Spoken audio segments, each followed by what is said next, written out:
nós respiramos a tua fidelidade e eu só estou aqui porque tu és fiel. Porque mesmo quando nós somos infiéis, tu permaneces fiel a ti mesmo, ao teu caráter, à tua natureza, ao teu amor, à verdade. Obrigado, porque nisto está a nossa salvação. Está toda a nossa segurança. Repousa no teu caráter, em sabermos que tu és bom, que tu és misericordioso, que tu és justo e verdadeiro e fiel.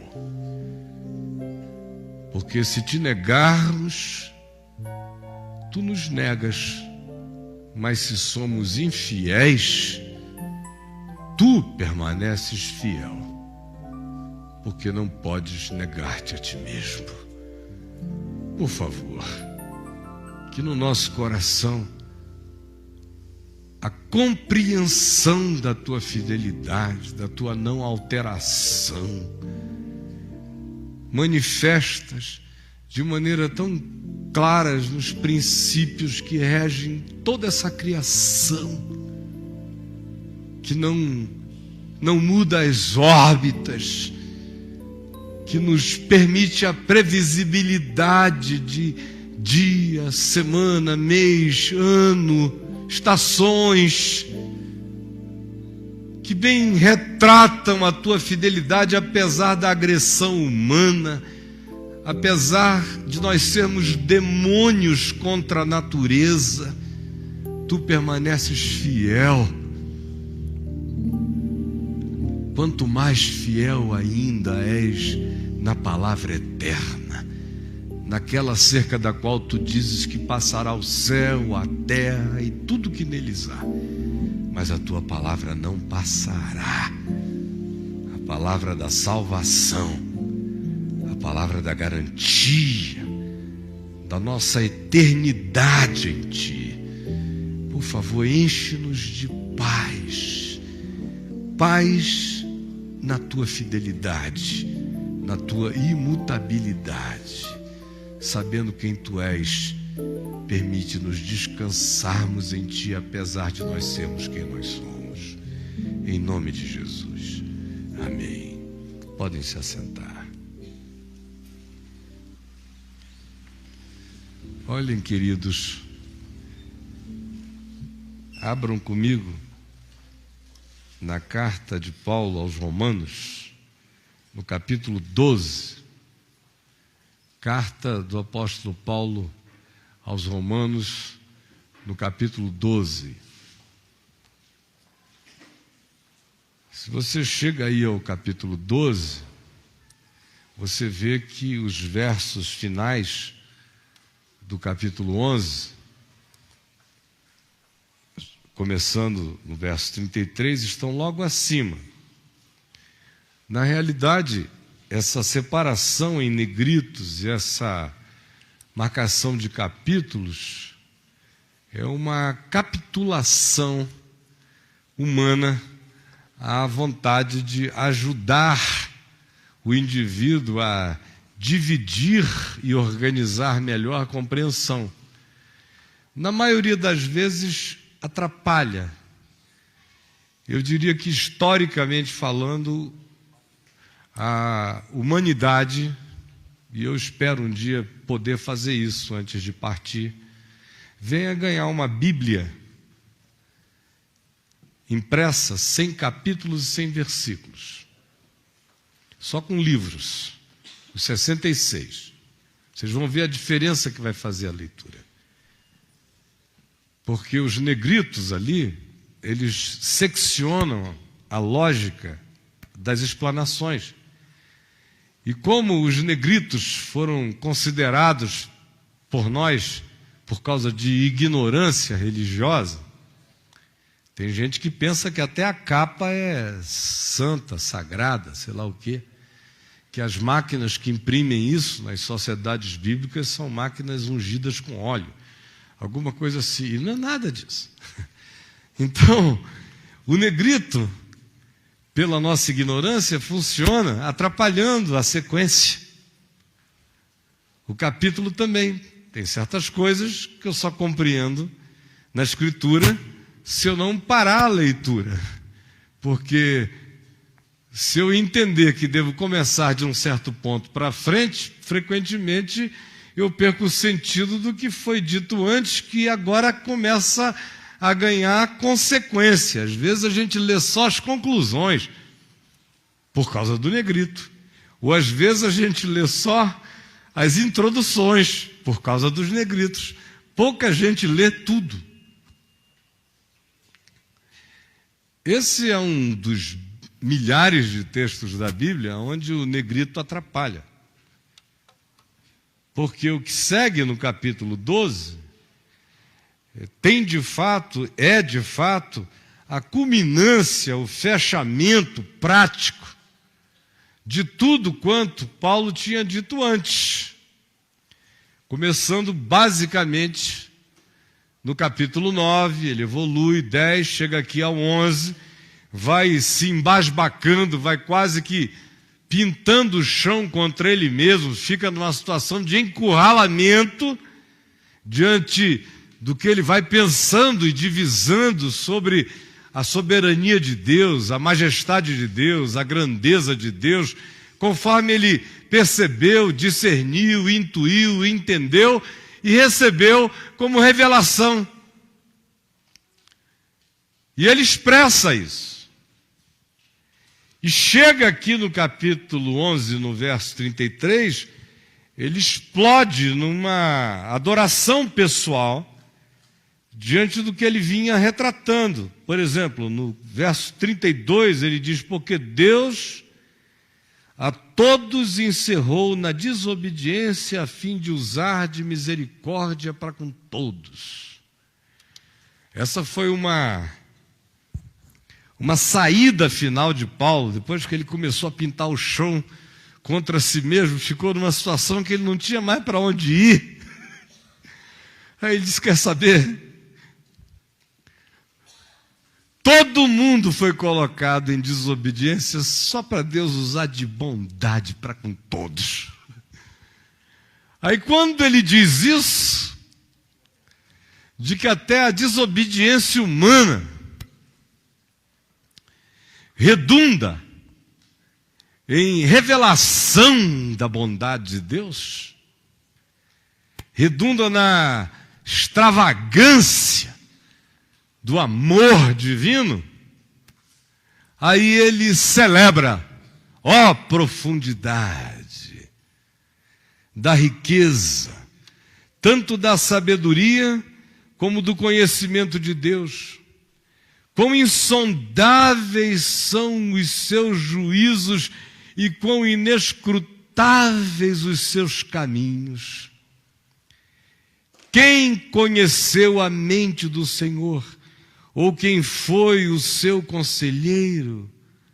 Ou quem primeiro lhe deu a ele para que lhe venha a ser restituído? Porque dele, por meio dele, para ele são todas as coisas. A ele, pois, a glória eternamente. Amém. Aí ele prossegue, sem negrito, certo? E diz: por causa disto, a palavra rogo-vos, lá no grego parakaleo, é uma evocação causal.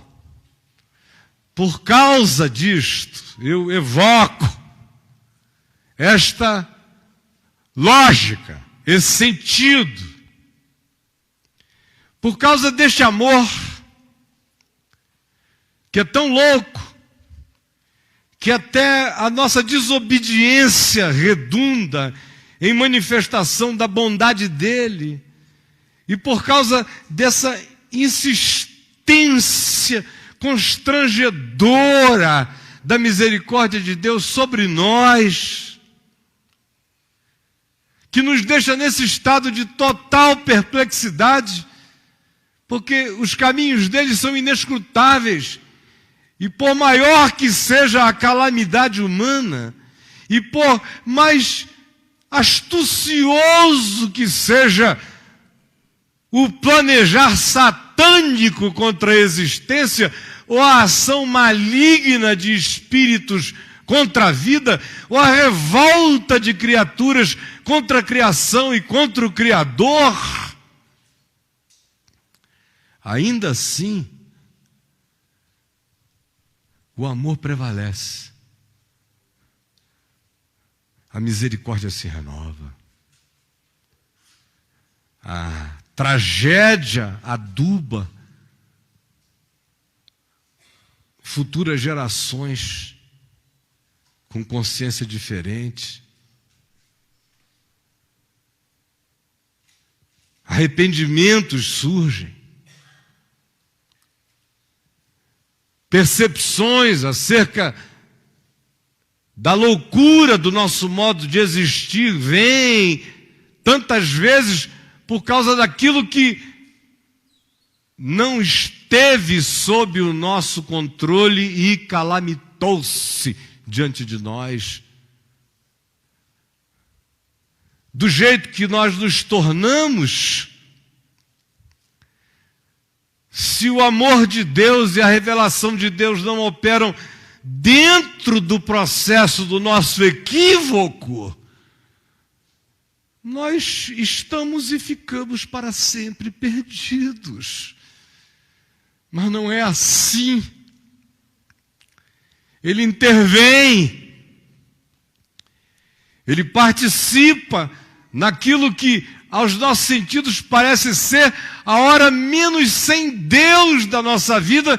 Frequentemente é aquela na qual calamitosamente mais Deus está sendo Deus para a nossa vida. No sentido de abrir olhares. Porque o que adianta o homem manter-se intacto de qualquer que seja a dor na história e perder a sua alma nesse processo de insensibilidade, porque foi ficando cínico nos atropelos que pratica, porque não sente nem quem atropela. Receber o retorno implacável da existência é pura bondade de Deus. Para mim é. Se eu não tivesse batido de frente em tantos paredões, mas se os tivesse atravessado, hoje eu estava pedindo aos gusanos e vermes para chegarem para lá, para ver se eu encontraria um canto de menos dor do inferno interior da minha alma.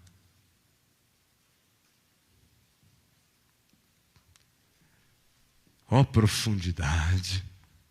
Ele encerrou todos a desobediência para usar de misericórdia para com todos. Por isso, Paulo diz, eu evoco, eu rogo.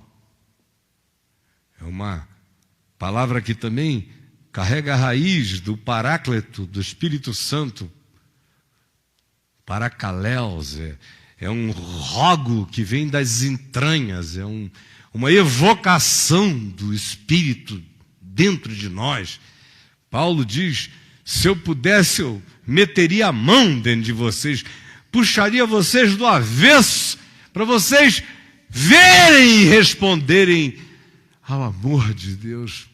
Como eu não posso, eu faço a evocação causal, eu apelo para a lógica e para o sentido do que vocês confessam como verdade para vocês, para implorar que verdade seja então. Rogo-vos, pois, irmãos, por causa de quem Deus é, por causa das misericórdias, por causa de Deus, somente Deus, da sua fidelidade, porque somos infiéis, Ele permanece fiel e não pode negar-se a si mesmo. Por causa disso, eu vos rogo, eu vos peço que apresenteis. E outra vez a palavra no Novo Testamento grego carrega o sentido de uma oferta única. de uma vez para sempre. Resolvam isso de uma vez. Peço-vos, com base na evocação do sentido da vida, do que vocês confessam como sentido da vida, que vocês entreguem. Então, que apresentem voluntariamente, constrangidos exclusivamente pelo amor de Deus, apresentem os vossos corpos. E na realidade, Paulo não está falando de apresentar a carne, o corpo só. Eu sou um espírito que habito esse corpo. Se eu apresentar só o meu corpo e não apresentar o meu espírito, eu não apresentei nada. De modo que quando ele está falando de apresentar os corpos, ele não está dizendo nada farisaico do tipo, não pegue nisso, não toque aquilo, não pise ali, cuidado o olhinho com que vê, não está, cuidado mãozinha com que pega, o Salvador do céu está olhando para você, cuidado olho, boca, mão e pé. Não. Ele está dizendo, quando apresenteis os vossos corpos, está dizendo, apresenteis a vossa compleição histórica, a vossa concreção debaixo do sol, a vossa expressão plena, o vosso ser perceptível, todo ele, que expressa-se na história de modo final pelo movimento da expressão física e sensorial, mas ele está falando do homem história, não do corpo da gente, do nosso ser como um todo, do corpo espiritual, do meu corpo de significado. Apresente, entregue o sentido da sua vida de uma vez para sempre ao altar de Deus. Apresenteis os vossos corpos uma única e decidida e definitiva vez, portanto, para sempre, como sacrifício vivo, santo e agradável a Deus, que é o vosso culto racional. Ou seja, que é a única coisa lógica a fazer. Se você diz que Deus é amor, você diz? Você diz? Amém? Que Ele é misericórdia, você diz? Que Ele é justiça, graça e bondade, amém? Se você diz que a salvação dEle não retrocede, é firme e é fiel, você diz que o perdão dEle é real, que Jesus levou sobre si todas as nossas iniquidades. Você crê nisso? Crê que Ele ressuscitou de entre os mortos? Crê que Ele voltará para a calamidade humana e haverá novo céu e nova terra? Amém? Crê que você já passou da morte para a vida? Então Paulo diz, se é assim, se a misericórdia é essa, se a confissão é essa, eu imploro que vocês desidiotizem a existência de vocês.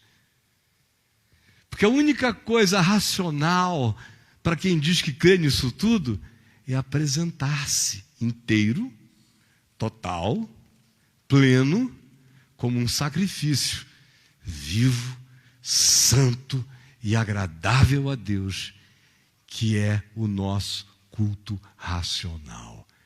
É a lógica da vida de uma pessoa que confessa o que você diz que confessa. Paulo diz, confessa? Então se entregue de uma vez. Vamos parar com essa titubeância, com essa tergiversância, com esse ir e vir, com essas consagrações, com essas apresentações. Todo mundo que eu vejo separar de vez em quando uma semana de consagração, eu sei que não tem vida com Deus. Sinceramente, Porque quem tem vida com Deus não tem semanas especiais de consagração, tem uma vida no altar. Como Paulo está dizendo ali, apresentei de uma vez para sempre.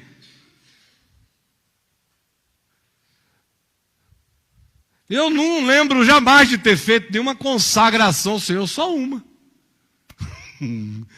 Quando eu cheguei, falei, eu estou aqui, lá no meio do mato, depois do que tinha acontecido comigo à noite, no meio de julho de 73, na Assembleia de Deus, eu indo atrás de uma arma na casa de um amigo, querendo meter uma bala na cabeça, doidão.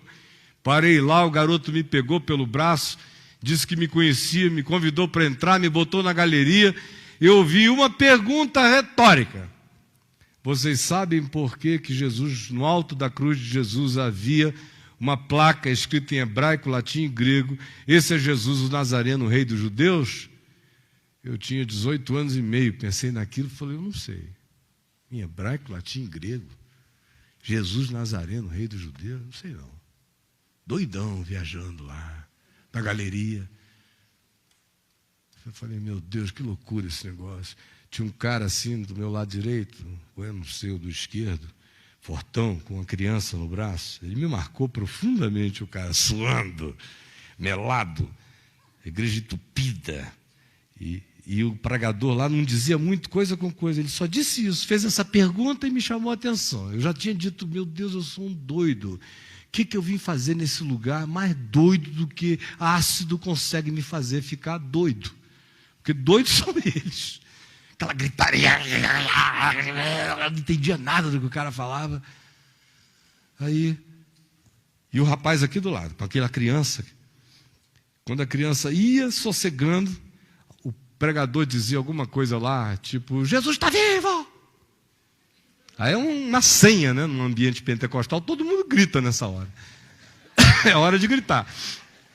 Aí você tem palavras-chave que você aperta o botão em meio pentecostal e todo mundo explode. Quem anda no meio sabe como é que funciona esse negócio. Aí, quando o pastor dizia lá a palavra senha da explosão, ele gritava aqui, aleluia! E a criancinha fazia, aí ele sacudia aquela criança, sacudia, e eu dizia, meu Deus, vai matar essa criança. Aí, arrependido de ter entrado, eu vou já sair por aqui, isso é uma loucura, cara. Eu queria me matar agora eu estou aqui angustiado mais ainda. Aí o cara respondeu a pergunta lá na frente, a pergunta retórica. Sabem por que no alto da cruz havia um epígrafe escrito em hebraico, latim e grego? E eu fiquei viajando, não sei. Aí ele disse, é porque Deus queria que o mundo inteiro soubesse. Porque o grego era a língua da filosofia, o latim era a língua dos romanos da política, o hebraico era a língua do único monoteísmo da terra. Aí ele fez lá as ilações dele, que era tudo ilação mesmo, e falou isso. Mas para mim, era tudo que eu precisava. Olha só, quando você está afim, a viagem é sua. Era tudo que eu precisava. Eu falei, entendi, Jesus, entendi tudo. Sei por que eu estou perdido. É porque não tem uma cruz na minha vida. Se o desejo de Deus era informar a todo mundo que soubesse ler, a todo mundo que pudesse compreender e passar adiante, que naquele lugar estava o centro de tudo, então o meu universo ganha sentido. Eu não sou mais essa estrela girando sem órbita, eu não sou mais um astro perdido, eu agora tenho centro de gravidade, agora eu fui achado, agora eu tenho em torno de quem ganhar e erigir o sentido da minha vida. E foi a única consagração.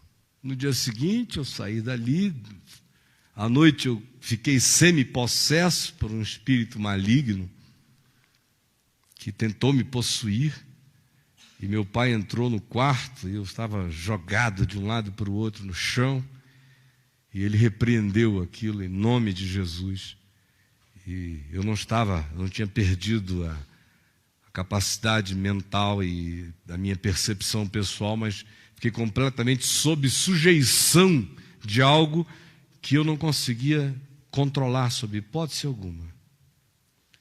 E subitamente aquilo saiu. E eu dormi, acordei meio-dia, uma posição fetal. Peguei a minha motocicleta e fui para o meio da floresta.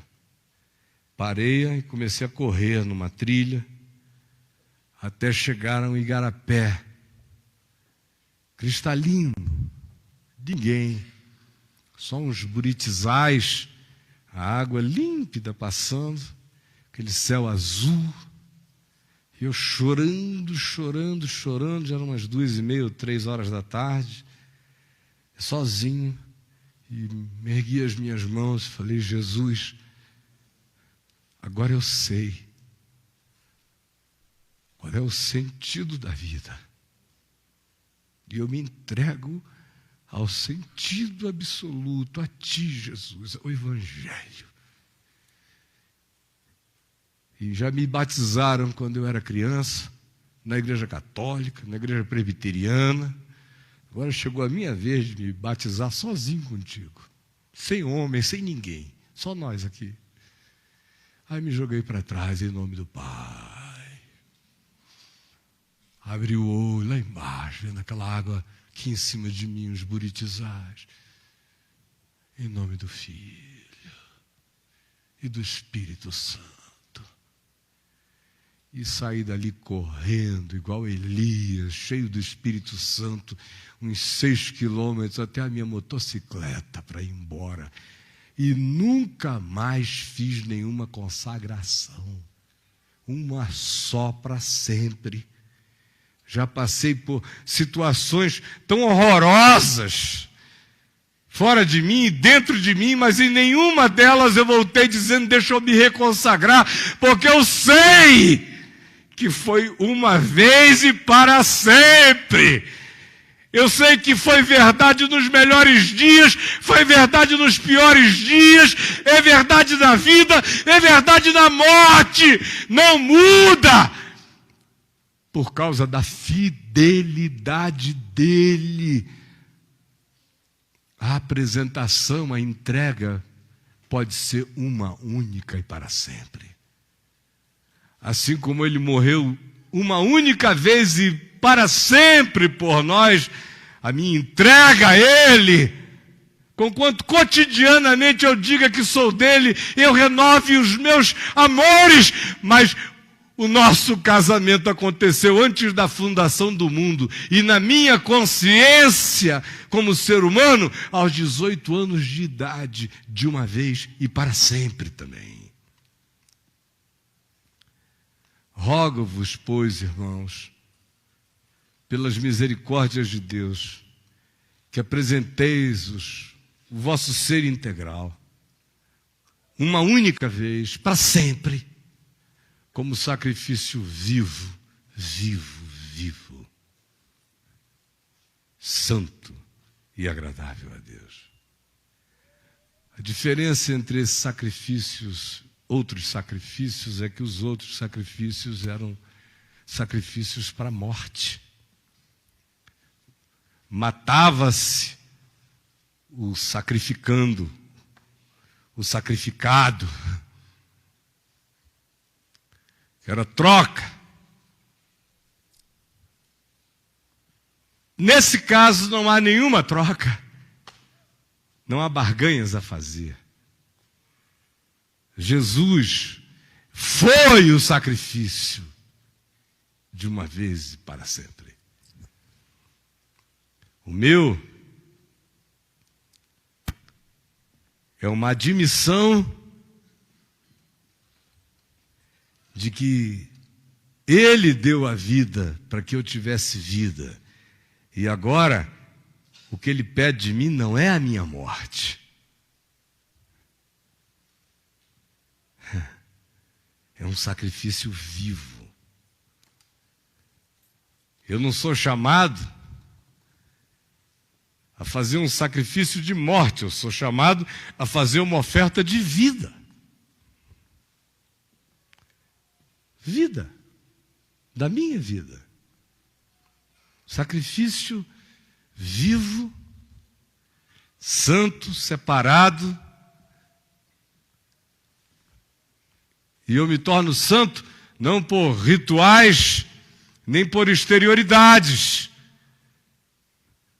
mas pelo corte que vai surgindo de percepção na minha consciência e pelo aprofundamento do meu olhar, interpretando a vida cada vez mais segundo Jesus, segundo o Evangelho, conforme a mente de Cristo. Isso vai, no processo, separando o meu ser da loucura da vaidade interpretativa e colocando dentro do meu ser a solidez daquilo que é eterno. Essa compreensão me separa da bobagem, das escolhas bobas, das opções bobas, das causas tolas, das perseveranças na morte. Essa percepção me santifica, me separa do curso alienado do mundo, de modo que santificação no Novo Testamento equivale a lucidez no Evangelho e a sua prática em amor. Sacrifício vivo, santo e, portanto, agradabilíssimo a Deus. É você pensar e saber que Deus tem prazer em você. Tem prazer. É porque você é perfeito? Ah, Deus. Perguntem à minha mulher se eu sou perfeito, ou aos meus filhos, ou a qualquer um de nós. Não. Não é porque nenhum de nós alcançou a perfeição que o Senhor tem prazer, eu me torno uma oferta agradável. Deus tem prazer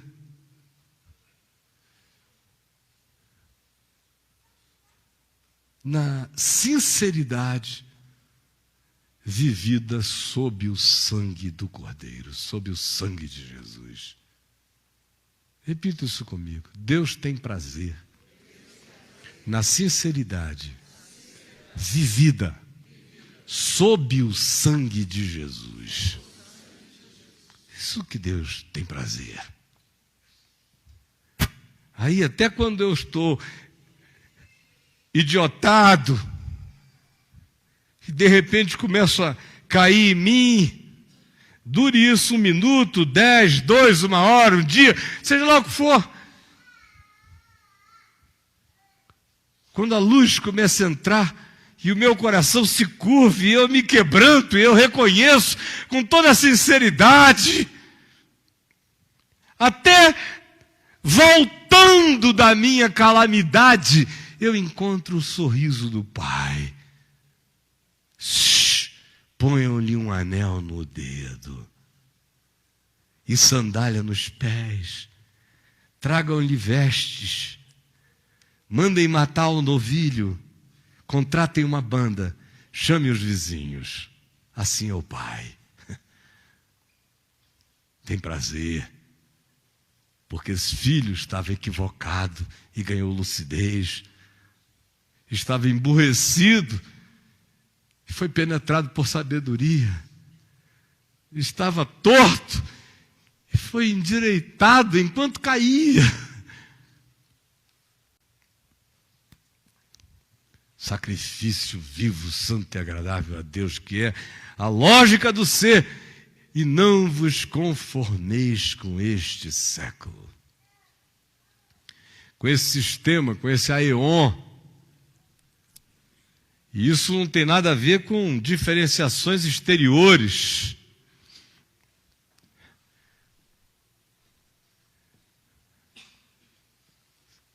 Como o povo diz por aí, a gente reconhece um crente pelo andar. Não, você reconhece um fanático religioso, realmente.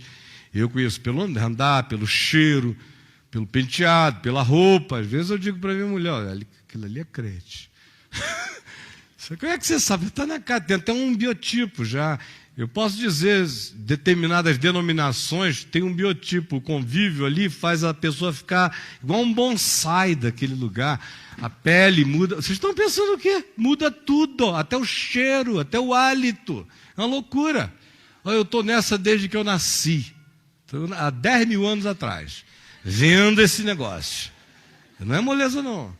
Então, o pessoal fica pensando que são essas exterioridades, quando na realidade nada de exterioridade está sendo tratado, porque quem muda o coração transforma tudo que precisa ser mudado na vida. Quem não muda o coração pode mudar o que quiser em qualquer outra dimensão da existência e nada se alterará em você. Não vos conformeis, não vos deixeis moldar. Não por formas exteriores, é a mente. Tudo tem a ver com o pensamento.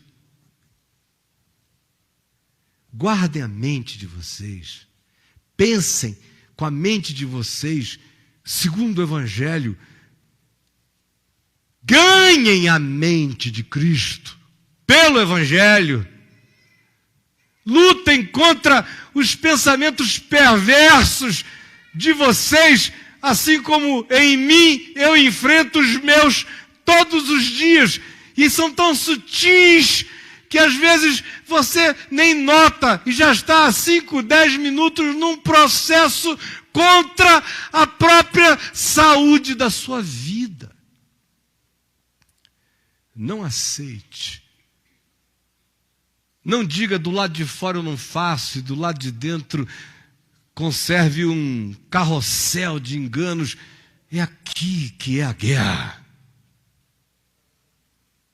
Não vos conformeis com este século. Não sejam filhos idiotados e alienados desta geração. Vocês são filhos do Evangelho.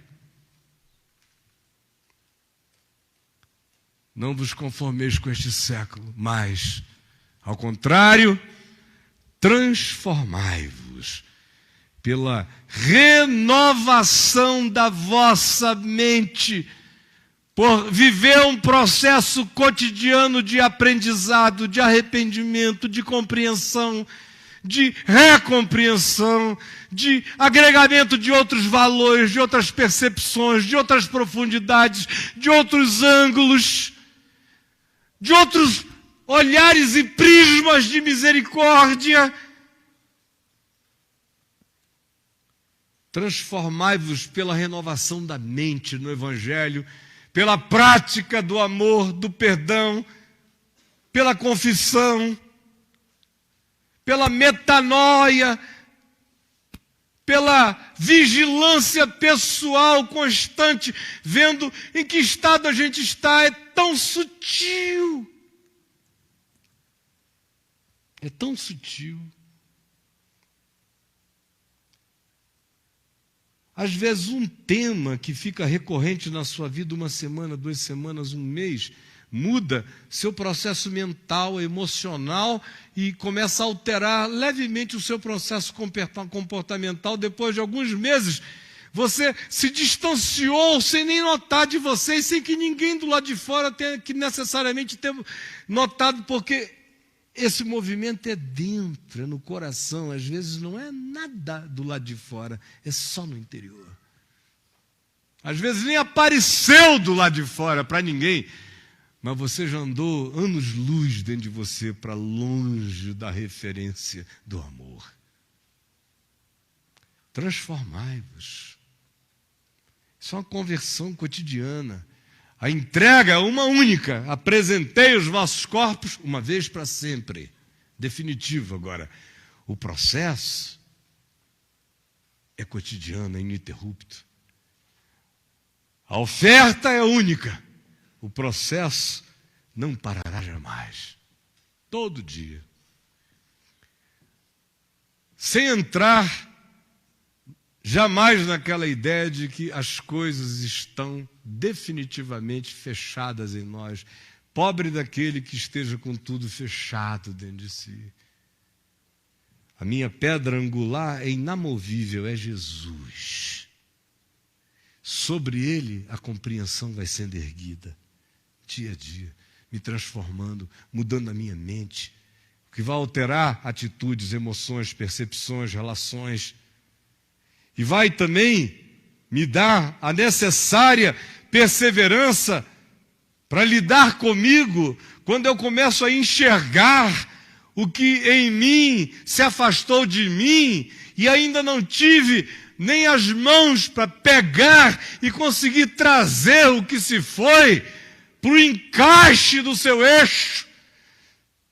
Aprender a fazer isso sem o desespero dos que acham que perderam alguma coisa.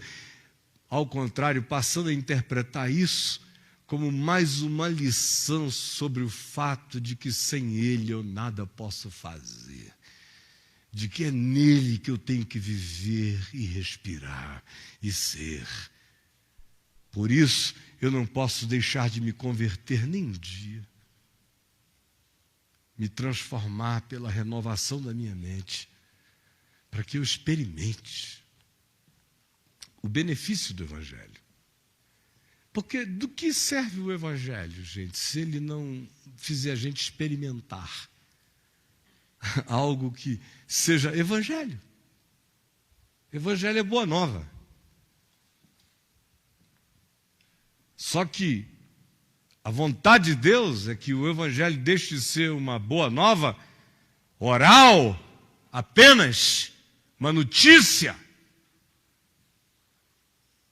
uma revelação eterna que pode ser aprendida por conceito e pode ficar só como uma conceituação não introjetada, não internalizada.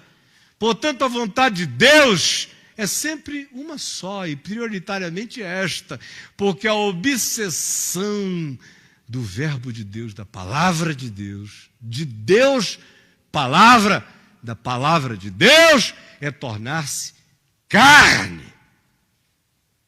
É se encarnar. É virar experiência. É deixar de ser um livro aqui, com seu texto, e passar a ser uma inscrição existencial de pensamento, de reflexão, de sentimento, de interpretação, de reconversão, de consciência constante em mim. Portanto, rogo-vos, pois, irmãos, por causa das misericórdias que nos constrangem, que apresenteis para sempre, uma única vez, sem titubeio, sem retrocesso, confiantes na fidelidade de Deus, os vossos seres, as vossas expressões plenas na história, com todo o potencial de vocês, como um sacrifício de vida, como um sacrifício de lucidez, como um sacrifício de agradabilidade divina, em movimento na terra. Isso só será possível se duas coisas acompanharem esse processo. Se vocês não se conformarem, não se deixarem moldar, e se vocês permanecerem a mente num estado de renovação no Evangelho, no Evangelho, no Evangelho, aí vocês vão experimentar a boa nova. A boa, agradável e perfeita vontade de Deus, que é o resultado do Evangelho na nossa vida. É a boa, agradável e perfeita vontade de Deus. É o fruto do Evangelho. Qual é o fruto do Evangelho? Da boa nova. Jesus disse qual era. O Espírito do Senhor Deus está sobre mim. Ele disse na sinagoga de Nazaré. Lucas capítulo 4. O Espírito do Senhor Deus está sobre mim, pelo que me ungiu para quê? Para quê? Anunciar boas novas aos quebrantados, evangelizar os pobres, outras versões dizem, pôr em liberdade oprimidos, quebrar cadeias mentais, espirituais, relacionais e culpas, desagrilhoar a alma, a consciência e anunciar que o dia de Deus chegou para todos nós. E viver esse benefício, essa paz de Deus que excede a todo entendimento. Isso é provar a boa, agradável e perfeita vontade de Deus. Com bens, sem bens, com dinheiro a mais, com dinheiro a menos, com saúde ou em fraqueza, todavia é estranho, quase inexplicável, só quem prova entende. Outro dia, essa semana à noite, o que foi ontem à noite? Ontem à noite, a Adriana e eu saímos para andar na nossa caminhada. Nós estávamos em silêncio, no fim da jornada, nós paramos no meio da estrada e falamos um com o outro sobre como é que o nosso coração estava. E tem a ver com uma quantidade enorme de coisas em volta, não na família, não com os filhos, não com o neto, não nesse âmbito. Nesse âmbito, graças a Deus, está tudo bem. É a percepção do mundo, a percepção do planeta, a percepção da humanidade, a percepção da igreja, a percepção disso tudo que está aí, que sinceramente eu não sei como é que você vive, eu não quero que ninguém sinta o que eu sinto, mas eu sinto dores esquisitas na minha alma. Quando eu olho para o planeta, quando eu olho o que está em volta, eu sinto, eu não consigo não sentir. E eu falei para ela, falei, às vezes, olhando para isso, a vontade que dá é se pudesse apertar o botão de eject e ao mesmo tempo eu falei, eu não posso dizer que eu estou infeliz, nem que eu sou infeliz. Eu sou um feliz que chora, um bem-aventurado que chora. Mas dói. Agora, estranhamente, nem por causa disso, você quer qualquer outra coisa, além de viver, viver e viver, e viver, e viver, e viver dando o fruto do Evangelho.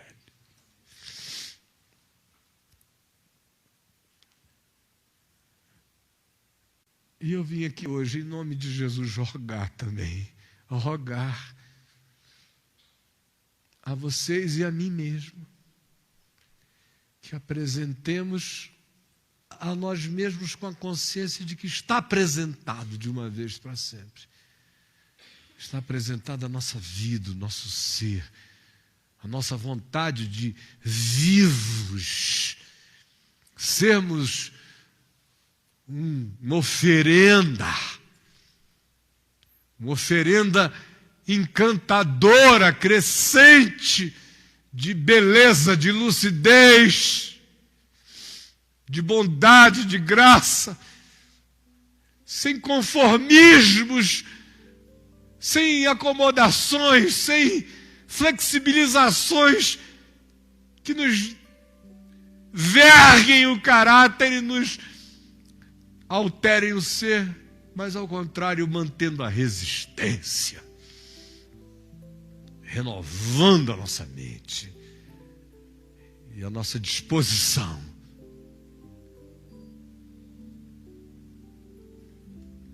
para vivermos a experiência do Evangelho. Que o Senhor quebrante o nosso coração. Do contrário, meu irmão, minha irmã, a gente sai por aqui e esquece tudo. porque o fantástico lava a nossa mente e a gente amanhece a segunda-feira na mesma vaca fria. Que o Senhor nos salve do cinismo. Vamos ficar em pé.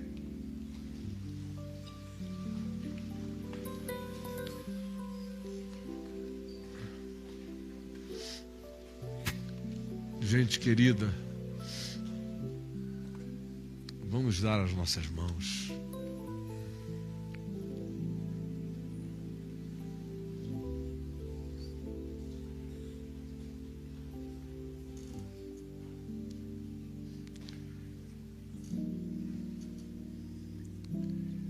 Pai nosso que estás nos céus, santificado seja o teu nome. Venha o teu reino, seja feita a tua vontade, assim na terra como nos céus. O pão nosso de cada dia nos dá hoje. Perdoa as nossas dívidas, assim como nós perdoamos os nossos devedores. E não nos deixes cair em tentação, mas livra-nos do mal, pois teu é o reino, o poder e a glória para sempre. Vamos cantar o Pai Nosso agora, outra vez.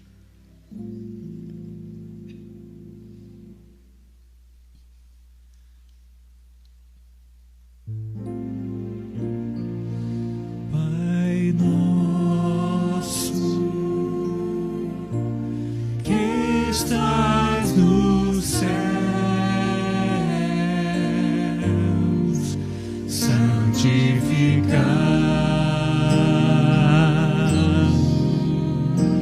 teu nome, venha o teu reino, tua vontade na terra como no céu.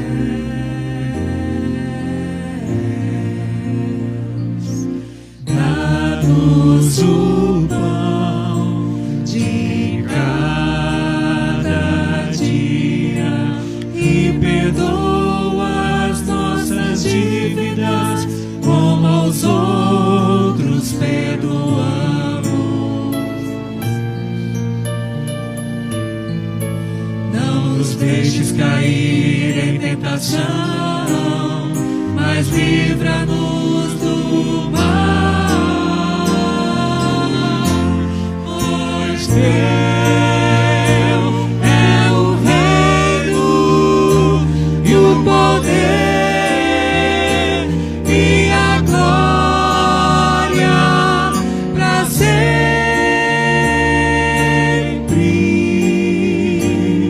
para sempre.